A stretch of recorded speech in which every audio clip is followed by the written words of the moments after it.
U ovom videu pokazat ću vam kako podesiti materijal na zaslonu televizora.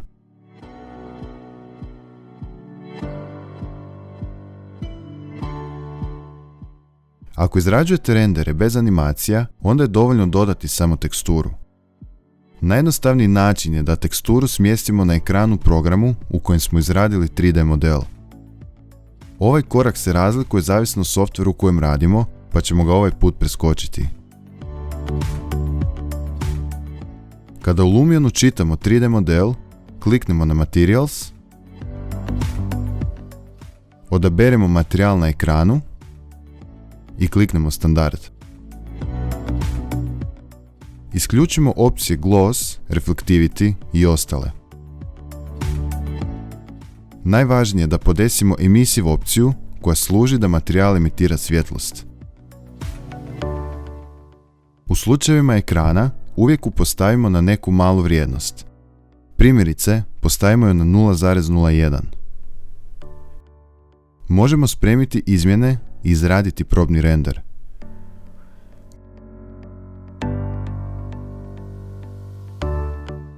U ovom slučaju postavili smo pravu vrijednost Emissive opcije i dobili efekt TV ekrana.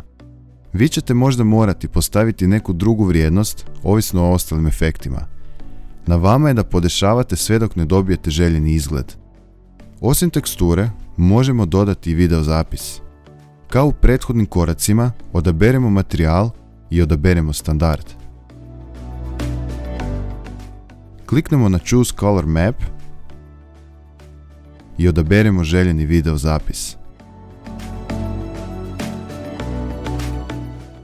Važno je da je video zapis u MP4 formatu te datoteka nije veća od 50 MB. Smanjimo sve opcije kao u prethodnom koraku. Video je u ovom slučaju smješten točno na ekranu, zato jer smo u SketchUpu postavili teksturu jednake rezolucije kao video zapis. Time smo olakšali pozicioniranje video zapisa. Može se dogoditi da video zapis nije smješten kako treba, pa ga podesimo sa Map Scale opcijom i XYZ offsetom.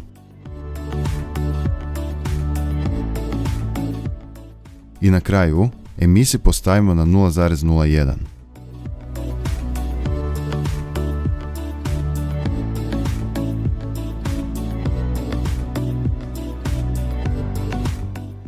Kada pokrenemo animaciju, pokrene se i video zapis kojeg smo učitali.